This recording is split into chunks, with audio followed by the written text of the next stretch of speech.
So what are we to make of the shocking bloodletting that's taking place in Gaza as large-scale violence continues to erupt between Israel and Hamas?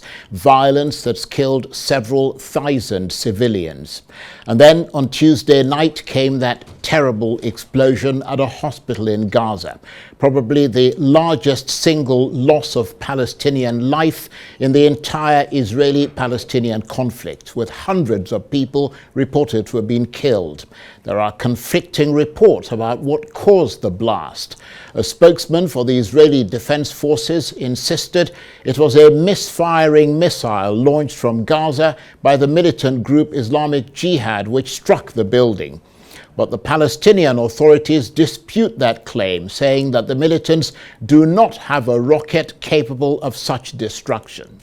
But the US President Joe Biden, who's now ended his visit to Israel, a visit complicated by the hundreds of deaths at that hospital, blamed Hamas for the explosion. The incident has led to growing anger in the region and the cancellation of a planned summit between Mr. Biden and regional Arab leaders.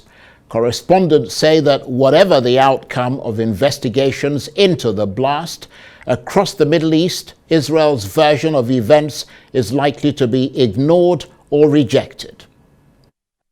I want to give you an announcement of the event that occurred in the hospital in Gaza. I can confirm that an analysis of the IDF operational systems indicates that a barrage of rockets was fired by terrorists in Gaza, passing in close proximity to the Al-Hali Al-Ma'adi hospital in Gaza at the time it was hit. Intelligence from few sources that we have in our hands indicates that the Islamic Jihad is responsible for the failed rocket launch which hit the hospital in Gaza. I repeat, this is the responsibility of Islamic Jihad that killed innocents in the hospital in Gaza. And that's an Israeli Defense Forces spokesman. Well, for more on this, I'm joined now on the line from the Israeli embassy here in Abuja by the Israeli ambassador to Nigeria, Michael Freeman. Mr. Freeman, thank you very much indeed for talking to us. The Palestinians reject your claims because they say that Israel can't investigate itself, and they would prefer to see an international commission doing the investigation. Would Israel be prepared to allow such a commission to investigate? Well, good evening, Charles. I think that the evidence is absolutely clear. We've shown video of the incident, we've shown radar of the incident, we've even intercepted a phone call between a Hamas activist and Islamic Jihad activist talking about the fact that a rocket's misfired and it's landed on a hospital. So we've provided all the evidence. As you said, the American president today also confirmed that this was a Palestinian Islamic Jihad rocket and not Israelis. We've seen independent researchers all making it very clear that this was not an Israeli attack. There is nobody with any credibility that is claiming that this was the result of an Israeli attack. It is absolutely not an Israeli attack. Well, critics of Israel say that your allegation suggests that the Palestinians are killing themselves, and for all intents and purposes, that is a claim that sounds less plausible than one that suggests that in a war zone where Israel has carried out innumerable airstrikes, with many of those killing civilians, that one of your missiles may have hit this hospital. Well, there's a couple of reasons why that's not true. Firstly, of the rockets that are fired by Hamas and Islamic Jihad, almost a third of them land in Palestinian territories. So far in this conflict, 450 of the rockets that have been fired by Islamic Jihad and Hamas have landed on the Gaza Strip, causing damage and killing innocent civilians on the Palestinian side. So we know that that's what happens. And as you're showing on your screen now, you're showing the film. This is a film showing live the rocket being launched and it falling short and landing on the hospital. So it's absolutely clear. And as much as it sounds strange, that is the reality. Hamas and Islamic Jihad are firing rockets that are landing a significant percentage on Gaza and killing Gazans. Well, let me put it this way. I mean, that video doesn't really tell us where the rocket actually landed.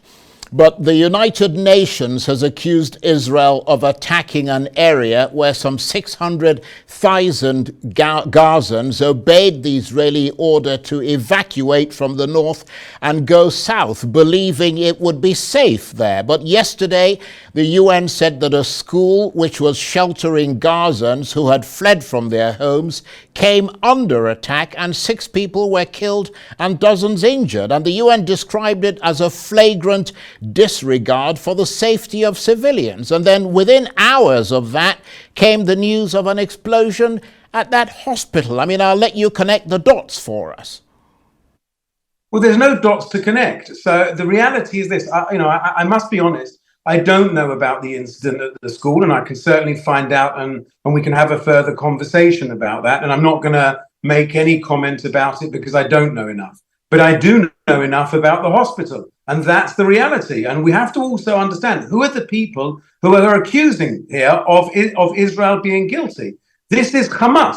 This is Palestinian Islamic Jihad. These are the people who 12 days ago went into Israel and massacred 1,400 Israeli men, women, and children, and have kidnapped 200 of them. These are people who burnt babies alive. They killed people in their sleep. They murdered children in front of their parents. These are the people that you're talking about. So it just seems strange to me that anybody would believe what Hamas is saying when the rest of the Western world is saying that this was a Palestinian Islamic Jihad. You can't in any way compare the investigation and the work done by a democracy such as Israel and the word of a radical terror organization that is the same as ISIS, that slaughters men, women, and children. If you accept that they're killing men, women, and children, it's not unreasonable to accept they'll lie to you. Well, I mean, I think there are a lot of people who would agree with your assessment, particularly after that attack on Israel a couple of weeks ago. But just returning to the issue of that hospital, Médecins Sans Frontières, is a medical charity well respected around the world. They said that they had a surgeon at that hospital who is an eyewitness, and that the surgeon said that the explosion was consistent with an airstrike. Well, with the greatest of respect to a surgeon, I'm not going to comment on his surgical abilities, and it's certainly not for a surgeon to make a comment about whether or not there was an explosion and what caused the explosion. And not only that, Charles, we've seen today pictures that were produced by Al-Quds television, by the Hamas TV station today, show the hospital and show the area. There is a blackened area in the car park. The hospital is still completely standing. There is no damage whatsoever to the hospital. It was an area outdoors that was damaged. And all of the damage, by all of the independent people who've looked at this, say it's consistent with a Palestinian rocket falling on that and not with an airstrike. There is absolutely nobody independent or anybody with significant or serious intelligence capabilities that is saying that this was an Israeli strike. And all of those people, including the NGOs who rushed to judgment last night, are guilty of, at best, ill judgment, and at worst, a willful ignoring of the reality at the time.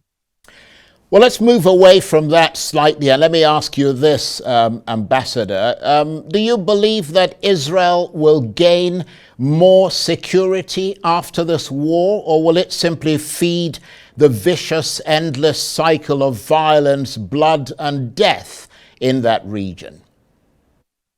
Well, we certainly hope so. Remember, as we said, Charles, at the beginning of the 12 days ago, Hamas launched a murderous attack on Israeli citizens. We saw that when they have access, they will kill and rape and murder and slaughter and wipe out people at parties. We know about the stories from the peace concert where 260 young people were murdered. So we know what Hamas wants to do. We know what Hamas will do. And therefore, it must be better for peace if Hamas don't exist, if Hamas don't have the capabilities to do this again, because there is no one in the world that would say, let's sit down with Hamas and have a conversation, because Hamas have made it very clear they are ISIS. They are not interested in dialogue. They are interested in killing every single Jew in the world, and they are interested in killing every Israeli and wiping Israel off the map. So if we genuinely want peace, it must be better that there should be no Hamas in order to disrupt that possibility. But I mean, you must concede, Ambassador, that even after the war, there will still be millions of Palestinians living in Gaza and the West Bank without a country, being controlled by the Israeli military and having no citizenship in Israel, but still controlled by Israel. Do you not see that this is a problem that creates violence in the region and is a problem that needs to be solved urgently if Israel is to have the peace that it desires? Well, I agree with you that we need to have peace and we need to look to see what that answer is. But this is also a bit of a reversion of history. People forget that in 2005, Israel left the Gaza Strip. We took out every single soldier, every single settler, every single building. We took every single person out in 2005 on the hope that Gaza would become a new haven, would become a place where it could build itself up. It had an airport, it had a port. There were thousands of Gazans coming into Israel every day. And then in 2007, Hamas took control of the Gaza Strip. And instead of working for the benefit of their people, they fired rockets and they launched terror attacks. And that's why Israel said, we're not going to provide you with the materials to carry on with building your rockets and building your terror machine. So, I agree with you. We absolutely need to move for a better future for Israel and the Palestinians. I've got 2 young children, so I want a better future for them. But we can't do that while there are people out there dedicated to our destruction. And I hope that at the end of this, a new Palestinian leadership will arise that wants to live in peace with Israel, that wants to live side by side and recognize our right and our history to be there. And of course, President Biden was in Israel today. What was supposed to be a 2-legged trip became 1 leg because, of course, he was in Israel and couldn't meet the Arab leaders. Everything made much more difficult by that attack at the hospital. I mean, you could say that the wind has been knocked out of his visit because two-sided dialogue was no longer possible. Well, we very much appreciated President Biden's unprecedented visit, the first visit by an American president during an active war in Israel. He was very, very clear about what was happening, and he was very, very clear that America stands with Israel. And you'll see, we've already seen the German chancellor, we've seen other leaders, and we'll expect more leaders from the world to come and visit Israel in the coming days, sending a very, very strong message. And obviously, it's a shame that parts of his program were cancelled, and they were cancelled based on false information that was circulating. So I think it's behooves on everybody, on all journalists and everybody around the world, to make sure they have facts, because giving information without having basis can have real world implications. And I want to add to that, again, all of the numbers and all of the information coming out of Gaza are being provided by Hamas. When you say the health ministry is the Hamas health ministry. When the world is in a fight with ISIS or with Boko Haram, no one presents the side of Boko Haram or the side of ISIS in equal weight and with equal trustworthy with the state that's fighting it. So I would advise everybody, be very, very careful about numbers. I mean, it's certainly utterly unrealistic that within 20 minutes of this explosion yesterday, the Palestinians were coming out with numbers of 500 dead and all of those and the rest of it. I'm sure many were dead and I'm sure many were injured. But there's no possibility that somebody can come out with numbers that quickly. This is, again, part of the Hamas propaganda. This is part of their lies. And ultimately, we now know this was a Palestinian rocket that landed there. My heart bleeds for every single one of those people who were injured or killed. It's an absolute tragedy. And this is the tragedy of the Palestinian people in Gaza being ruled by Hamas and being ruled by Palestinian Islamic Jihad. They have no interest and do not care for their people. Briefly, Ambassador, because we're almost out of time, what's the realistic expectation that there could be sometime soon a conversation around a ceasefire? Well, Hamas started a war with us. At this point, there's no question of a ceasefire.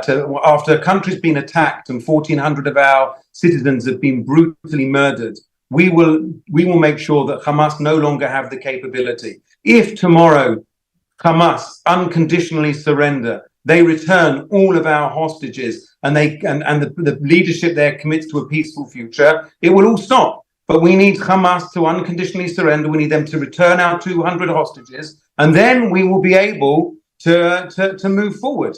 So it's entirely up to Hamas, and I think it's important to understand that certain members of the Palestinian Authority are even denying at this point that anything happened. You've got the Palestinian ambassador coming on soon. Earlier this week, he was on TV denying that 260 young people were murdered at the music festival. So when you're having people denying basic facts, it's very difficult to talk about a ceasefire and to talk about anything else when they won't even accept that anything happened.